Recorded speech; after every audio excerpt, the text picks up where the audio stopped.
Assalamualaikum warahmatullahi wabarakatuh. Ini adalah channelnya Flower Family Fun yang punya kebun anggrek rumahan ini ya. Dan sudah mengurusi sekitar 200-an lebih berbagai jenis anggrek. Yang awalnya hanya sekedar bantu-bantu mami dalam mengurusi anggrek. Dan itu terjadinya udah lama banget ketika saya masih SMP dulu. Dan sekarang saya sudah berubah status ya, bukan hanya sekedar bantu-bantu tapi hobi mengoprek-oprek anggrek nih ya. Tapi nggak hanya sekedar mengoprek juga sih, saya juga hobi mengamati pertumbuhan anggrek dan juga pola pembungaannya, sekaligus juga mengamati apa-apa aja sih yang sering dialami oleh anggrek selama pertumbuhannya. Dan saya pikir ketimbang kita hanya menanam anggrek kemudian menunggu-nunggu kapan berbunga, akan jauh lebih menyenangkan ya kalau kita juga bisa sekaligus meluangkan waktu untuk mengamati pertumbuhannya dan sekaligus mempelajarinya.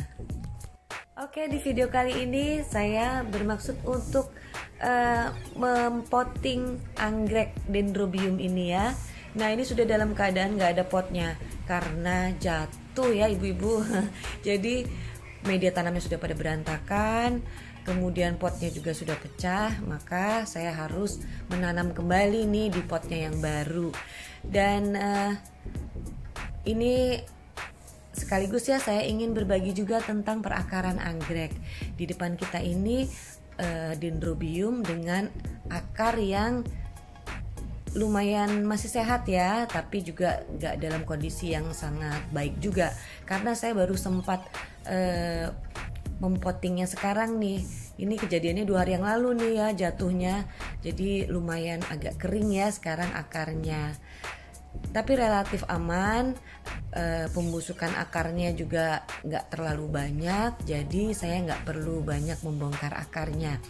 Nah, biasanya ketika kita menanam anggrek atau merepotting anggrek, ketika ada akar yang busuk memang sebaiknya kita buang akarnya yang busuk itu ya, karena memang sudah tidak produktif lagi dan tidak kita gunakan lagi untuk pertumbuhan anggrek selanjutnya. Malah justru akan mengakibatkan busuk ke semua bagian anggrek yang lainnya nantinya ya. Alasan saya kenapa saya nggak bongkar, kita bisa lihat tadi stemnya masih bagus ya.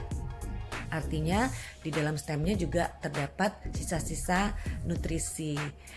Nah, sekalian saya ingin tunjukkan Cattleya saya ini ya. Ini Cattleya yang saya tanam di dalam mini greenhouse.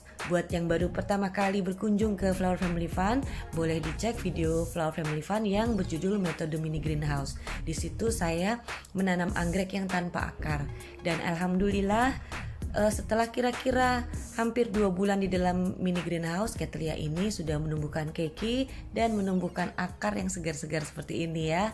Nah, untuk Cattleya yang bagian tubuhnya ini mempunyai bulb, artinya dia akan bisa bertahan beberapa saat meskipun dia tanpa akar, karena di dalam bulbnya itu terdapat cadangan nutrisi. Tapi ketika cadangan nutrisinya sudah habis, artinya pertumbuhan dari Cattleya ini akan otomatis berhenti alias mati ya. Maka itu sebelum benar-benar habis nutrisi yang ada di dalam bulbnya, saya mengupayakannya untuk tumbuh akar di dalam metode mini greenhouse ini. Selain itu saya akan tunjukkan juga batang dendrobium yang sudah tua, yang sekarang sudah tumbuh keki. Ini juga saya tanam di dalam metode mini greenhouse. Jadi kesimpulannya adalah selain akar, batang pada anggrek dan bulb itu juga mengandung nutrisi yang bisa mensupport pertumbuhannya. Jadi ketika tidak ada akar, stemnya masih sehat, maka stemnya lah yang berperan di dalam melakukan pertumbuhan selanjutnya. Oke, sekarang persiapan menanamnya saya sudah menyediakan media tanamnya. Di sini saya gunakan arang dan sedikit akar kadaka. Sebelumnya saya rebus dulu, baru kemudian direndam di dalam larutan fungisida. Di dalam pemilihan media tanam ini saya menyesuaikan dengan keadaan iklim tempat tinggal saya ya, yang belakangan ini lumayan banyak turun hujan. Maka itu arang dan akar kadaka ini saya anggap cukup memadai ya untuk penyediaan kelembaban dan juga unsur hara yang dibutuhkan buat anggrek. Nah, di sini perlu saya infokan juga bahwa semakin besar bentuk dari media tanam itu maka semakin semakin sedikit dia bisa menyerap atau menyimpan air. Maka kebalikannya nih, semakin kecil media tanamnya, bentuknya nih maksud saya ya, semakin kecil-kecil maka dia semakin sangat bisa menyimpan air. Selain itu, kombinasi yang sangat baik nih antara arang dan akar kadaka tadi ya, karena sama-sama mempunyai rongga yang memungkinkan akar itu bernafas, bergerak dengan bebas. Nah, sekarang giliran potnya nih. Bisa dilihat di sini saya gunakan pot plastik dengan banyak ventilasi udara ya, karena memang anggrek itu tidak menyukai media tanam yang sangat basah, karena media tanamnya diungkep, nggak bisa keluar airnya, nantinya akan berakibat kebusukan akar. Maka itu kita perlu memberikan banyak ventilasi udara pada potnya. Oke, sekarang kita kembali lagi ke dendrobium kita ini ya. Saya sedang membersihkan akar dari sisa-sisa media tanam yang lama. Kenapa saya harus bersihkan? Karena bisa jadi ada jamur yang menempel pada media tanam yang lama dan juga pada akar-akar ini ya. Sehingga ketika kita tanam ke dalam pot yang baru, keadaannya benar-benar bersih tanpa jamur ataupun bakteri yang mengikut ya. Bagaimana caranya saya membersihkan? Cukup direndam dengan larutan fungisida ditambah dengan vitamin B1. Nah, saya favorit banget dengan vitamin B1 ini ya, karena selain memang B1 itu diperlukan untuk perakaran, B1 juga bisa mereduce atau menurunkan tingkat stres dari tanaman karena akibat dari ini ya, repotting atau akibat dari kita mengoprek-oprek anggreknya ya. Kita rendam plant ini sekitar 20 menit supaya jamurnya menghilang dan kemudian vitaminnya bisa terserap dengan baik oleh plantnya. Nah, jangan lupa setelah direndam, plantnya kita angin-anginkan dulu ya. Jadi sebelum kita masukkan ke dalam pot, plant itu dalam keadaan lembab, tidak ada air yang menetes dari akar-akar maupun dari stemnya. Nah, ini kadang-kadang yang suka dilupain nih ya. Jadi bisa mengakibatkan akarnya itu busuk atau kemudian batangnya dan daunnya menjadi busuk juga. Nah, ini ada keikinya tapi akarnya masih belum begitu kuat ya untuk kita split.